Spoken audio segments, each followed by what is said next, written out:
जय हिंद साथियों, आप सभी का बहुत बहुत स्वागत है।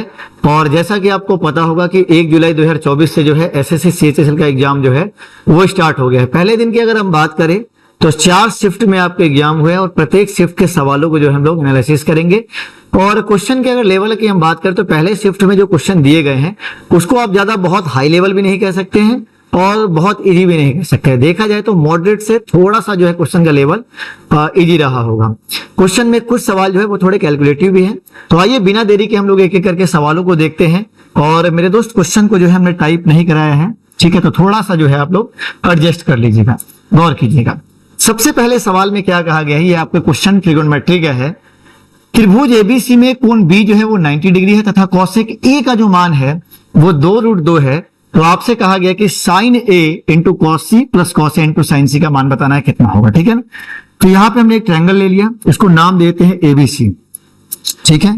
ट्रायंगल का हमने नाम मेरे दोस्त रख दिया क्या, एबीसी। हालांकि बी पर समकोण है तो यहाँ पे 90 डिग्री बना लेंगे। ये हमारा ए है, ये हमारा सी है। हमसे मान जो है इसका पूछा गया है। अब आप इसे ध्यान से देखें तो ये मेरे दोस्त फॉर्मूला होता है sine A into cos B plus cos A into sine B. Formula किसका, साइन ए प्लस बी का बन जाएगा। बट यहाँ पे आप ए प्लस बी नहीं लिखेंगे क्योंकि यहाँ पे एंगल ए और सी है, तो यहाँ पर हो जाएगा साइन ए प्लस कितना, सी। अब आपको भी पता है कि इस त्रिभुज के तीनों कोणों का योगफल 180 डिग्री होता है।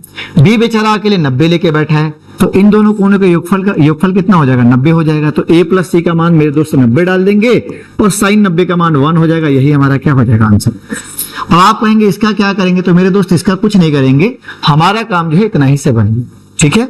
आइए नेक्स्ट क्वेश्चन देखते हैं। ये सवाल भी आपके ट्रिगोनोमेट्री का ही है। कहा क्या गया है कि त्रिभुज एबीसी किसी अर्धवृत्त के अंदर एक इस प्रकार बना हुआ है कि AB जो है वो हमारा डायमीटर है। तो आपसे कहा गया cos A plus B plus sign A plus B का मान बताना है। सबसे पहला काम हम करेंगे, एक साइन सर्कल ले लेंगे, ठीक है। AB जो है वो हमारा क्या हो जाएगा, डायमीटर हो जाएगा, व्यास हो जाएगा। अब इसके अंदर में हमारा क्या है, ट्रायंगल है ABC। तो AB और एक हम C ले लेंगे। तो हम चाहे तो ऐसे भी बना सकते हैं और हम ऐसे यहां तक टच करा के बनाएंगे, लेकिन ऐसे बनाएंगे तो ये सवाल दोस्त अधूरा हो जाएगा, ठीक है। तो यहां जो क्वेश्चन जो सही होगा वो आपका ऐसे हो जाएगा ये। और आपको भी पता है कि अर्धवृत्त के परिधि पर जब यहाँ पे कोण बनता है, डायमीटर होगा, तो ये 90 डिग्री का एंगल बनता है। ये पॉइंट हमारा सी हो जाएगा, ठीक है। ए बी डायमीटर है। क्या बोला गया है, कॉस ए प्लस बी। मेरे दोस्त सी पर 90 है तो ये ए और बी मिलाकर कितना हो जाएगा, त्रिभुज के तीनों कोणों का योगफल 180 होता है। ये अकेला 90 लेके बैठा है, तो ये दोनों मिलाकर कितना होगा, 90। तो ये कॉस ए प्लस बी बोले तो 90, कॉस 90 का मान डायरेक्ट यहाँ पे लिख लेंगे, कितना हो जाएगा कॉस 90 का मान, तो 0 हो जाएगा। और यहाँ हो जाएगा साइन 90 बोले तो 1। यहाँ आंसर इसका भी कितना आ जाएगा, तो 1। अगर देखा जाए तो लगभग दोनों के दोनों सेम सवाल थे, ठीक है। इस सवाल में क्या कहा गया है कि एक व्यक्ति 60 किलोमीटर की दूरी जो है वो 40 किलोमीटर पर आवर की स्पीड से और 90 किलोमीटर की दूरी जो है वो 45 किलोमीटर पर आवर की स्पीड से जो है तय करता है। आपसे पूछा गया उसकी औसत चाल, एवरेज स्पीड क्या होगी। मेरे दोस्त एवरेज स्पीड की अगर हम बात करें तो उसका फॉर्मूला क्या होता है, total distance upon total time, ठीक है। टोटल डिस्टेंस बटा टोटल टाइम। टोटल डिस्टेंस की बात करें तो 60 किलोमीटर ये, 90 किलोमीटर ये, तो दोनों को जोड़ेंगे तो 150 किलोमीटर। और समय की बात करें टोटल टाइम अगर, तो 60 की दूरी तय करता है वो 40 की स्पीड पे। समय बराबर दूरी बट्टे 40, 60 में 40 का भाग दे देंगे तो ये कितना आ जाएगा, 1.5 घंटा यहाँ का टाइम हो जाएगा, 1.5 मतलब 1.5। और यहाँ 90 में 45 का भाग देंगे तो 2 घंटा इधर लग जाएगा। तो ले देकर टोटल टाइम हमारा कितना हो जाएगा, तो 2 घंटा, 1.5 घंटा, 3.5 घंटा। और ये दशमलव हटाएंगे तो 1 0 ऊपर आएगा। 5 से काटेंगे 7 बार में, 5 से काटेंगे 300 बार में। तो ले देकर जो हमारा आंसर आएगा ना वो कितना आ जाएगा, 300/7 किलोमीटर पर आवर, ठीक है। चलिए अगला सवाल देखते हैं। अगले क्वेश्चन में कहा गया है कि एक वस्तु के अंकित मूल्य में 40% की वृद्धि की गई।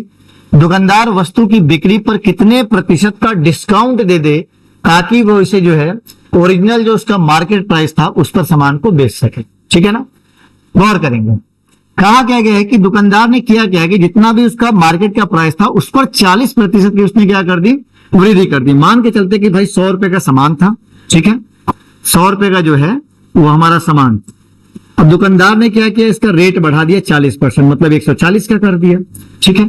लेकिन वो कर क्या रहा है, सामान को बेचेगा 100 रुपए में, ग्राहक को डिस्काउंट देना चाहता है। तो वही बात पूछी गई है, कितने % का डिस्काउंट देगा। बेचना 100 में ही है, तो अब तो उसने 140 कर दिया है, बेचेगा 100 में, तो 140 का सामान अगर 100 में बेचेगा तो यहाँ पे इसको कितने रुपए का मेरे दोस्त डिस्काउंट दे रहा है, 40 रुपए का।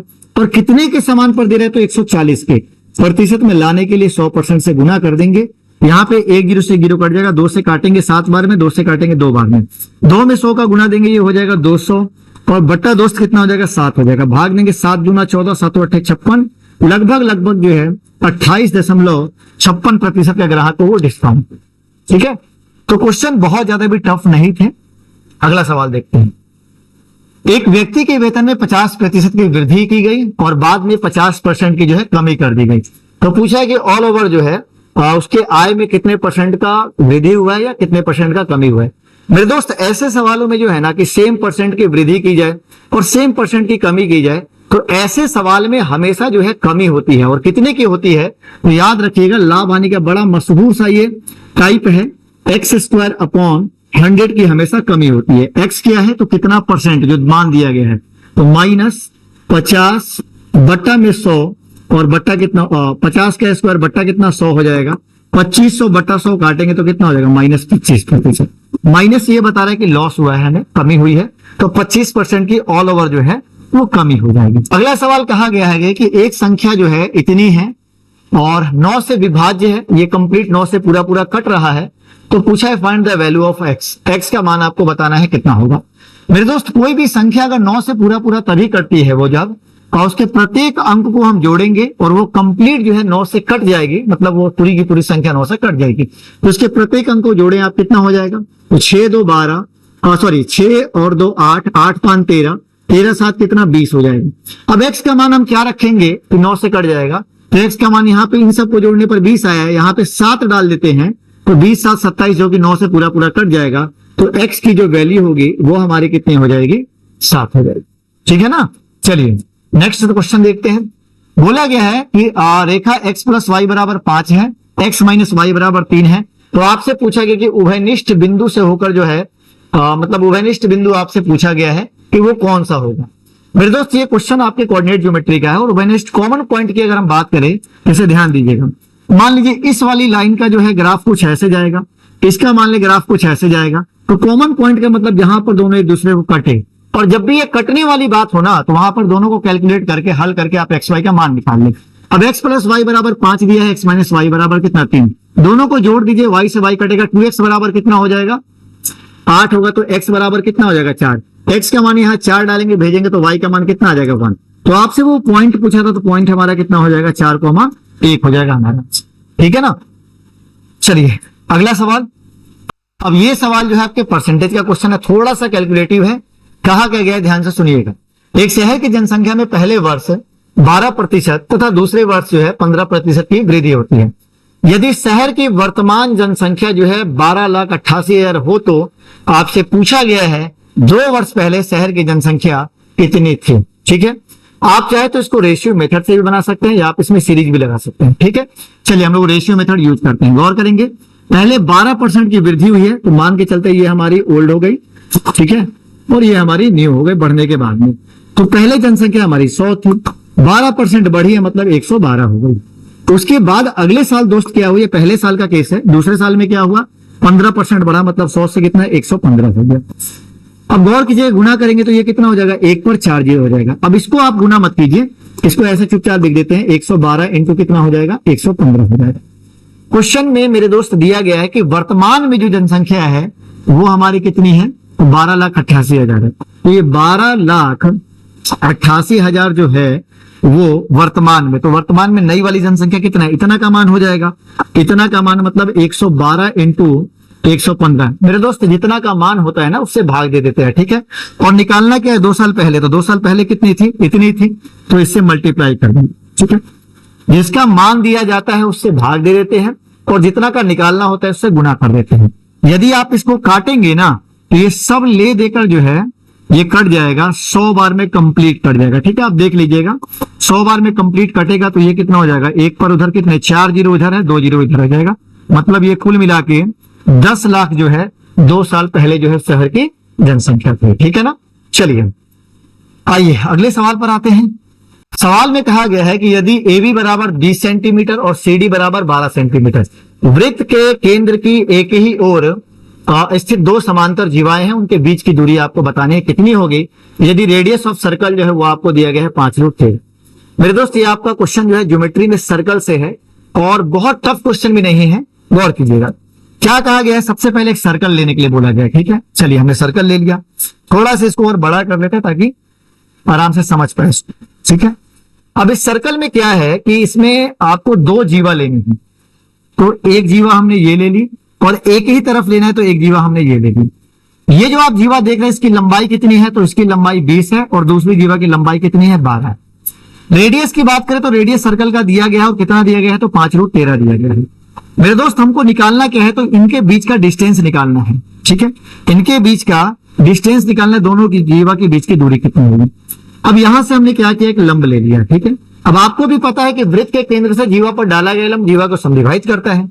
अब यहाँ पे 90 डिग्री का एंगल बन जाएगा और ये पूरा का पूरा 20 है तो ये आधा आधा समान दो भाग में बटेगा, ये 10 हो जाएगा, ये 10 हो जाएगा। ये पूरा का पूरा 12 है तो ये 6 हो जाएगा और ये 6 हो जाएगा। इसको नाम देते हैं OAB और यहां मान लेते हैं D देते हैं, यहां पे मान लेते हैं M देते हैं, ठीक है। हमें ये दूरी निकालनी है तो हम क्या करेंगे, सबसे पहले इस वाले ट्रायंगल में आप आइए, तो ये समकोण त्रिभुज है। अब समकोण त्रिभुज में 90 के सामने ये कर्ण हो गया, ये आधार हो गया, तो ये हम लंब निकाल लेते हैं। लंब बराबर मेरे दोस्त क्या हो जाता है, रूट अंदर कर्ण स्क्वायर माइनस आधार स्क्वायर। कर्ण की बात करें तो 5√3 का स्क्वायर करेंगे, 5√13 का स्क्वायर करेंगे, तो ये 25 और 13, 25 13 का गुणा देंगे 250 में, 75 जोड़ेंगे 325 हो जाएगा। तो 325 माइनस कर देंगे 10 का स्क्वायर दोस्त कितना हो जाएगा, 100 हो जाएगा। घटाएंगे 225 का वर्गमूल कितना हो जाएगा, 15 हो जाएगा। तो यहां से लेके यहां तक की जो दूरी निकली ना, ये दूरी हमारी 15 आ गई। अब हम क्या करते हैं कि यहां से इसको मिला लेते हैं, तो ये भी तो हमारी रेडियस होगी क्योंकि सेंटर से लेकर परिधि तक है, तो ये 5√13 है तो ये भी 5√13 हो जाएगा। अब इस वाले समकोण त्रिभुज में आप देखें, थोड़ा सा हम कलर चेंज कर रहे हैं ताकि आप समझ पाए। इस वाले में आप देखें, इस वाले में तो यहां भी कोण 90 का, ये हमारा कितना है दोस्तों, 5√13 है और ये हमारा 6 है। तो यहां भी हम क्या करेंगे, ये वाला पूरा निकाल लेते हैं, ये कितना हो जाएगा, ठीक है। तो लंब निकालेंगे, रूट अंदर कर्ण स्क्वायर माइनस आधार स्क्वायर, कर्ण हमारा 5√13 मतलब 325 होगा। 325 में से अगर हम, गौर कीजिएगा, 6 का स्क्वायर मतलब 36 घटाएंगे तो कितना आएगा, 289, बोले तो कितना आ जाएगा, 17 आ जाएगा। अब आप ध्यान से देखें, ये पूरा का पूरा जो दोस्त है मेरे वो 17 है और ये टुकड़ा, छोटा वाला टुकड़ा जो है वो 15 है, तो बचा हुआ भाग कितना हो जाएगा, पूरा 17, ये 15 निकल जाएगा तो ये कितना हो जाएगा, 2 हो जाएगा। तो दोनों कोड के बीच का जो डिस्टेंस होगा वो हमारा 2 सेंटीमीटर होगा और यही हमारा आंसर हो जाएगा, ठीक है। चलिए बढ़ते हैं अगले सवाल की ओर।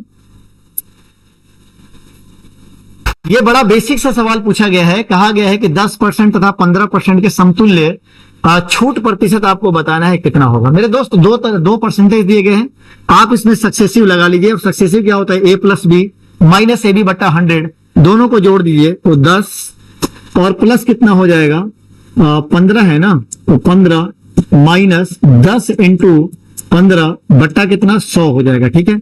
अब ये दोनों को आपस में जोड़ेंगे, ये 25 हो जाएगा, ये भाग देंगे कितना होगा, 1.5 आ जाएगा। 25 में से 1.5 घटा लेंगे तो ये हमारा कितना आ जाएगा, 23.5% जो है हमारा करेक्ट आंसर है, ठीक है। चलिए अगला सवाल जो है, अगले सवाल को आप ध्यान से देखिए, इस क्वेश्चन में क्या कहा गया है। देखिए कहा गया है कि ये सिंपल इंटरेस्ट का सवाल है आपका, 2.6/7% वार्षिक ब्याज की दर से साधारण ब्याज जो है कितने वर्षों में मूलधन के बराबर हो जाएगा। बड़ा ये सवाल पूछा गया है, गौर कीजिएगा। रेट आपको दिया गया है, कितना दिया गया है, 2.6/7, तोड़ 7 दूना 14 और 6 कितना हो जाएगा, 20, 20 बट्टे कितना हो जाएगा, 7%। मेरे दोस्त आपको भी पता है कि प्रतिशत को जब हटाते हैं ना तो बट्टा कितना हो जाएगा, 100, मतलब ये नीचे हो जाएगा 700। 1 0 से 1 0 काट दीजिए और ये कट जाएगा, ऊपर ले देके कितना आ जाएगा, 1/35। जानते हैं जब हम रेट को तोड़ते हैं ना तो ये ऊपर वाला जो मान होता है वो हमारा क्या होता है, SI होता है, और नीचे वाला जो मान होता है वो हमारा प्रिंसिपल होता है। अब सवाल की बात करें तो सवाल में क्या कहा गया है, कहा गया है कि भाई साधारण ब्याज जो है ना कितने सालों में मूलधन के बराबर हो जाएगा, मतलब मूलधन के बराबर करना है। तो मूलधन हमारा कितना है, 35 है, और हमारा ब्याज कितना है, 1 है। तो ऐसे समझिए इसको कि 1 साल में ब्याज हमें 1 रुपए मिल रहा है, और हमें ब्याज कितना कमाना है, तो मूलधन के बराबर कमाना है, मतलब कितना साल लग जाएगा, तो 1 साल में 1 रुपया, तो यहां कितना हो जाएगा 35 रुपए कमाने के लिए हमें कितने साल लगाने पड़ जाएंगे, तो 35 वर्ष लगाने पड़ जाएंगे, मतलब 35 वर्ष जो होगा इसका करेक्ट आंसर होगा। ठीक है, चलिए नेक्स्ट सवाल देखते हैं क्या कहा गया है। दो समरूप त्रिभुजों के परिमापों का जो अनुपात दिया गया है इतना है, उनके क्षेत्रफलों का अनुपात, एकदम बच्चा सवाल है। और यहां पर हालांकि एक छोटा सा मिस्टेक भी अगर आप ध्यान से देखें, जानते हैं रेशियो जो होता है वो स्मॉलेस्ट फॉर्म होता है, सबसे छोटा रूप होता है। यहाँ पे ऑलरेडी कटेगा आपका, ये काटेंगे आप तो 3 से काटेंगे, 3 अट्ठे 24 और 3 तिया कितना 9 हो जाएगा, मतलब पेरीमीटर का जो रेशियो दिया गया है वो इतना दिया गया है। ठीक है, और आपसे क्या पूछा है, एरिया का अनुपात। मेरे दोस्त ध्यान दीजिएगा, इसको आप ऐसा समझिए, पेरीमीटर मतलब क्या हो गया, 1 डायमेंशन हो गया, मतलब 1D हो गया। 1D देकर आपसे एरिया पूछा गया, मतलब 2D पूछा गया है। 1D से 2D में जाने के लिए स्क्वायर करते हैं, 1D से 3D में जाने के लिए क्यूब करते हैं। ठीक है, अगर 1D से 1D में ही जाना होगा उतना ही छोड़ देंगे। अगर पूछता हमसे कि भाई परिमाप को जो है, परिमाप का अनुपात दिया गया है, भुजा का अनुपात, तो इतना ही हो जाता, बट हमसे एरिया का पूछा है ना, तो 1D से 2D में जाएंगे तो स्क्वायर कर देंगे, 8 का स्क्वायर 64 है और 3 का स्क्वायर 9। मेरे दोस्त यही इसका आंसर हो जाएगा। ठीक है, अगला सवाल, तो केंद्र वाले किसी वृत्त के बाहर एक बिंदु P से वृत्त के Q तथा R बिंदुओं पर 2 स्पर्श रेखाएं खींची गई हैं और यह आपको दिया गया है कि एंगल इतना बराबर 150 डिग्री। तो आपसे पूछा है कि एंगल इतने का मान कितना होगा। ठीक है, सबसे पहले मेरे दोस्त हम काम क्या करेंगे, एक सर्कल बना लेते हैं और इस सर्कल का जो सेंटर है वो हमारा क्या है, O। अब हमें 2 स्पर्श रेखा लेनी है। ठीक है, चलिए तो 2 स्पर्श रेखा हम ले लेते हैं बाह्य बिंदु P से।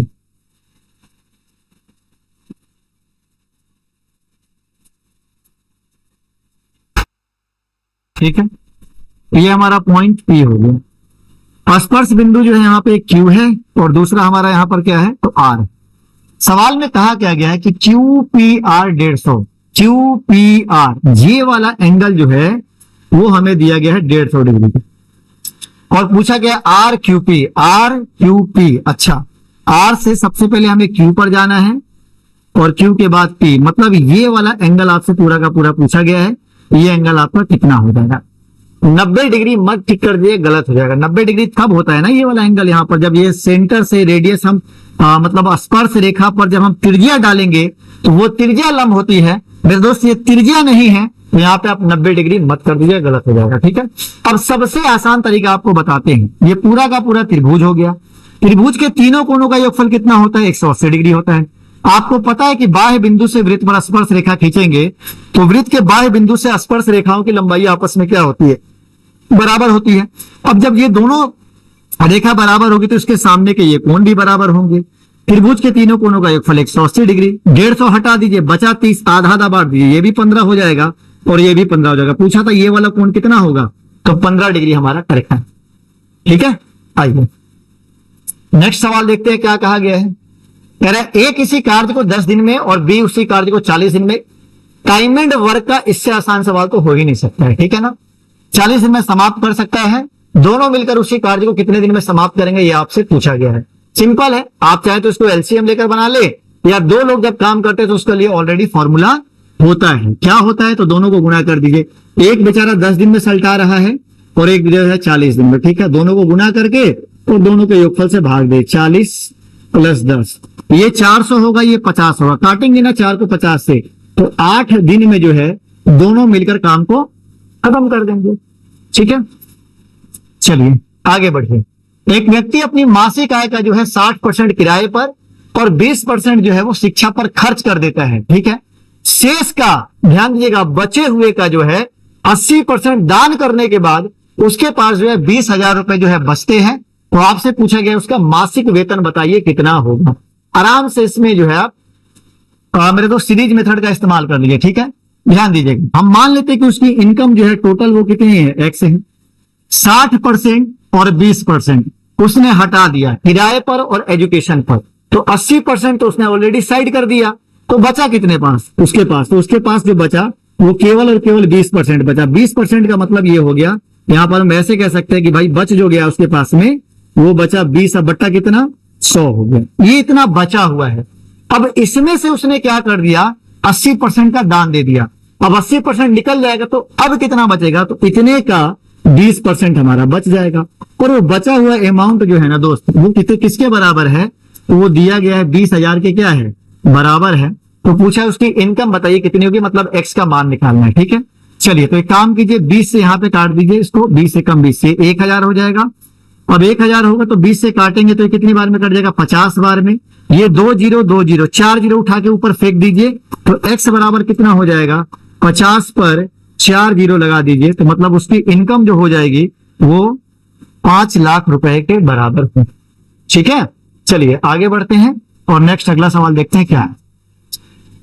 एक घन का संपूर्ण पृष्ठीय क्षेत्रफल इतना है और उसका आयतन पूछा गया है। इससे हल्का सवाल क्षेत्रमिति में क्या होगा दोस्त, घन का संपूर्ण दिए गए हैं, ठीक है, टीएस से दिए गए 6 इंटू क्या होता है, एल स्क्वायर होता है, और मान कितना दिया गया है 486 बराबर 6 इंटू एल स्क्वायर। 6 से काटेंगे 6 48 1, एल का मान स्क्वायर जाएगा, रूट बनेगा कितना हो जाएगा, 9 हो जाएगा।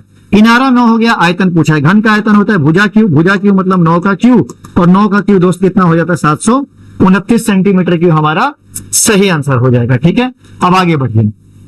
अगला सवाल बोला गया है घन जिसकी भुजा जो है 14 सेंटीमीटर है। घन का मेरे दोस्त एक सरफेस हम ले लेते हैं, ठीक है, पीछे की साइड घन बना हुआ है और इसका एक हमने बस एक फलक लिया है। उस घन से एक महत्तम गोला काटा जाता है, मैक्सिमम गोला जो है वो काट लिया जाता है।